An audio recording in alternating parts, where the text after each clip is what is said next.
Berita Sumsel 24 jam hari ini. Soal pertama yang diberikan untuk siswa SMA Negeri 5 Palembang menjadi sejarah dari peserta sebelumnya.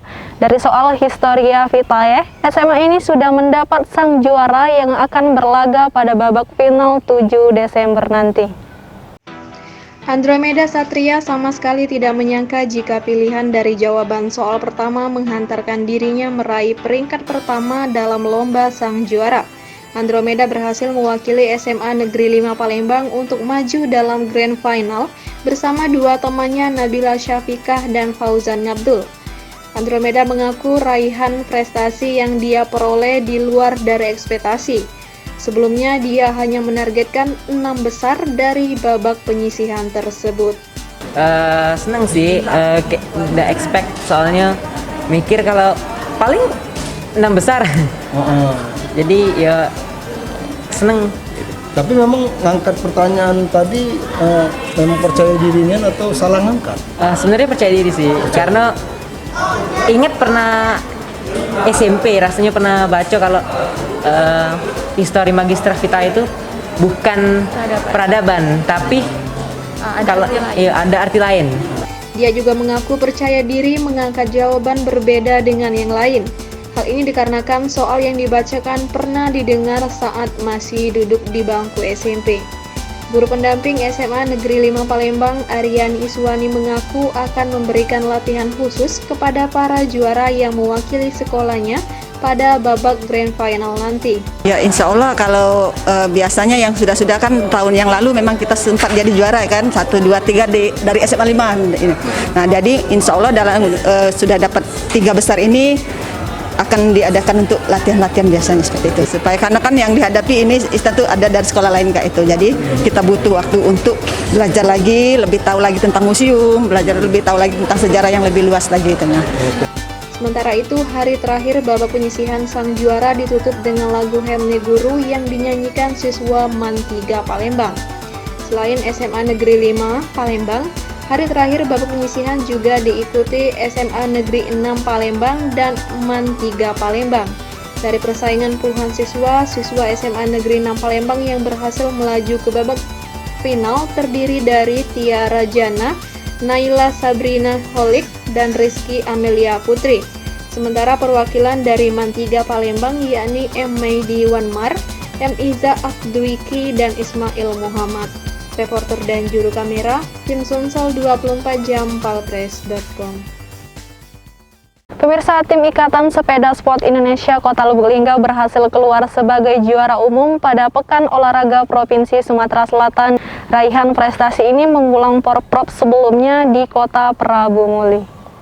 Tim Ikatan Sepeda Sport Indonesia Kota Lubuk Linggau berhasil meraih juara umum pada Pekan Olahraga Provinsi tingkat Sumatera Selatan di Okuraya. Raihan prestasi ini setelah berhasil menyabet 8 medali seperti 3 emas, 3 perak, dan 2 perunggu sehingga menempatkan mereka di posisi puncak. PLT Ketua ISI Kota Lubuk Linggau Febrio Padilla mengucapkan rasa syukur atas prestasi gemilang yang ditunjukkan pada atletnya. Untuk itulah Sekretaris Diskominfo Kota Lubuk Linggau ini memastikan setiap atlet ISI yang mengharumkan nama Sebiduk Semare tidak hanya sekedar diberikan bonus berbentuk uang, namun mereka akan dikirim ke Pulau Jawa untuk melibatkan mengasah skill dan kematangan atlet ISI Kota Lubuk Linggau. Alhamdulillah kami dari ISI Kota Lubuk Linggau meraih juara umum pada cabur balap sepeda di Porprov 13 Okuraya Sumsel.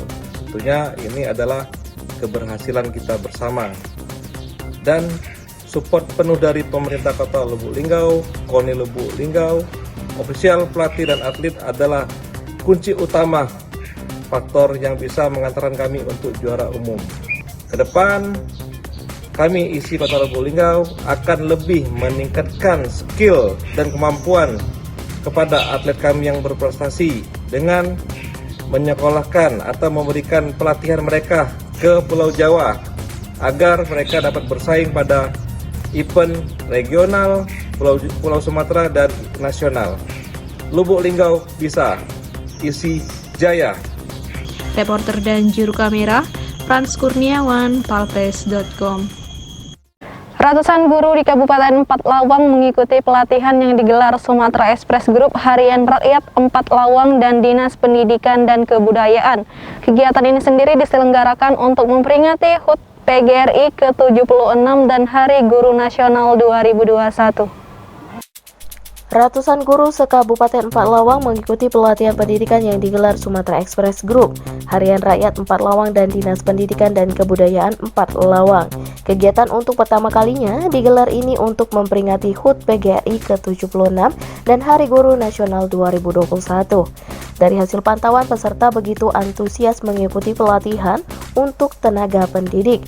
Bahkan guru yang berasal dari daerah terpencil pun ikut serta untuk mendapatkan ilmu dari narasumber. Dalam kesempatan tersebut, Bupati Empat Lawang yang juga sebagai Ketua PGRI Empat Lawang, Haji Jonci Muhammad memberikan motivasi bagi guru di Kabupaten Empat Lawang.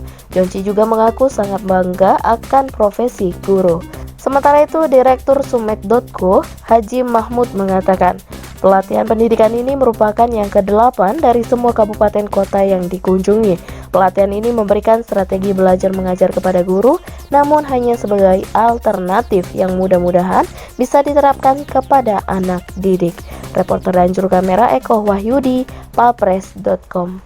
Gerak cepat dilakukan oleh Dinas Kesehatan Ogan Ilir saat mendapatkan informasi ada bocah berusia 5 tahun yang mengidap hidrosafalus atau penumpukan cairan di dalam rongga otak dan gizi buruk.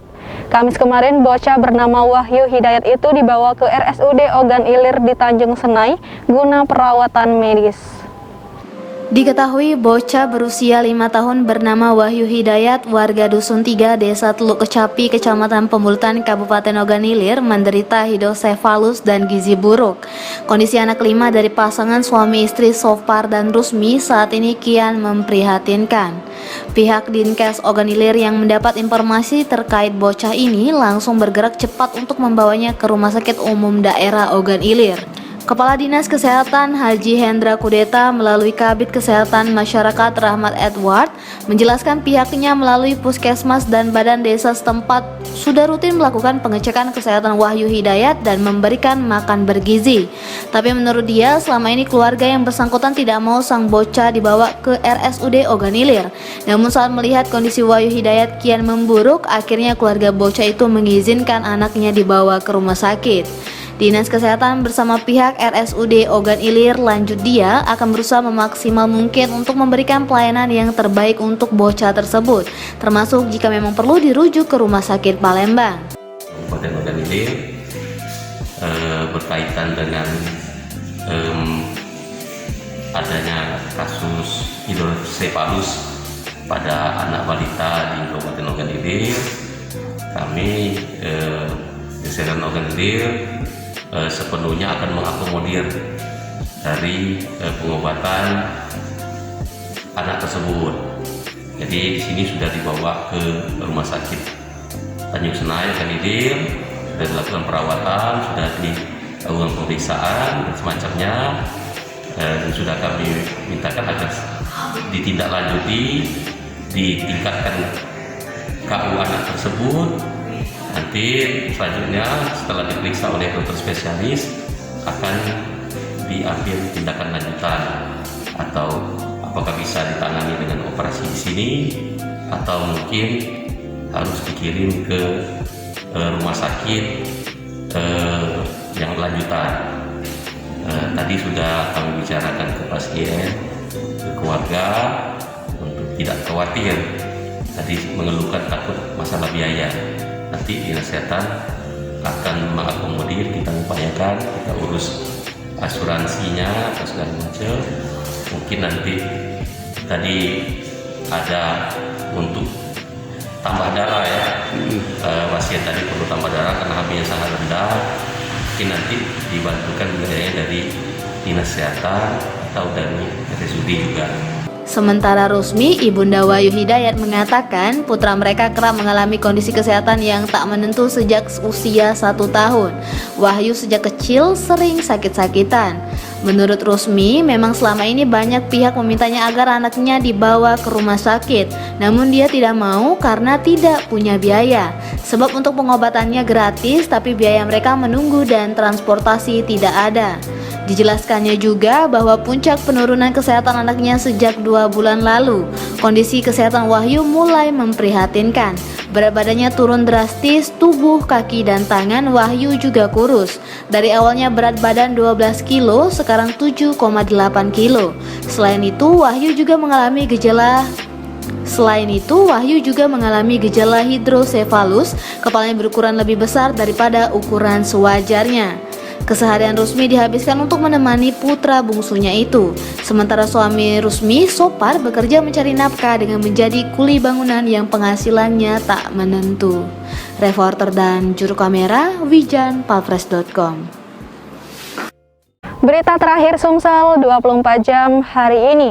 Narapidana teroris asal Jawa Barat Fuad Zaki Robani bebas murni setelah menjalani hukuman selama 5 tahun penjara di lapas kelas 2B Sekayu. Walau bersikap kooperatif, Fuad diketahui masih belum bersedia setia terhadap NKRI. Narapidana teroris asal Jawa Barat Fuad Zaki Robani akhirnya bisa menghirup udara bebas setelah menjalani hukuman selama 5 tahun penjara di lapas kelas 2B Sekayu. Pamong narapidana teroris lapas kelas 2B Sekayu, Antoni Staloni menjelaskan, selama menjalani masa hukuman, Fuad dinilai sangat kooperatif dan mampu beradaptasi secara baik dengan lingkungan. Bahkan selama menjalani hukuman di lapas, Fuad sering menjadi imam di masjid, serta berkomunikasi baik dengan petugas maupun penghuni lapas lainnya. Meski telah dinyatakan bebas murni, Fuad tidak menandatangani surat pernyataan setia kepada NKRI. Oleh sebab itulah Fuad hingga saat ini masih dalam pengawasan pihak terkait. Sementara itu, saudara Fuad, Andi Ali Fikri, mengaku akan membawa keluarganya tersebut ke daerah kelahiran di Jawa Barat. Di sana pihaknya akan membawa Fuad untuk bertemu dengan keluarganya yang lain, serta beradaptasi dengan lingkungan sehingga bisa diterima oleh masyarakat umum dan menjalani hidup seperti biasa. Reporter dan juru kamera Firdaus, Palfres.com. Demikianlah berita Sumsel 24 jam hari ini. Untuk pemirsa Sumsel 24 jam, jangan lupa tetap menerapkan protokol kesehatan seperti menjaga jarak, mencuci tangan, dan menggunakan masker. Saya Sri Depi, sampai jumpa.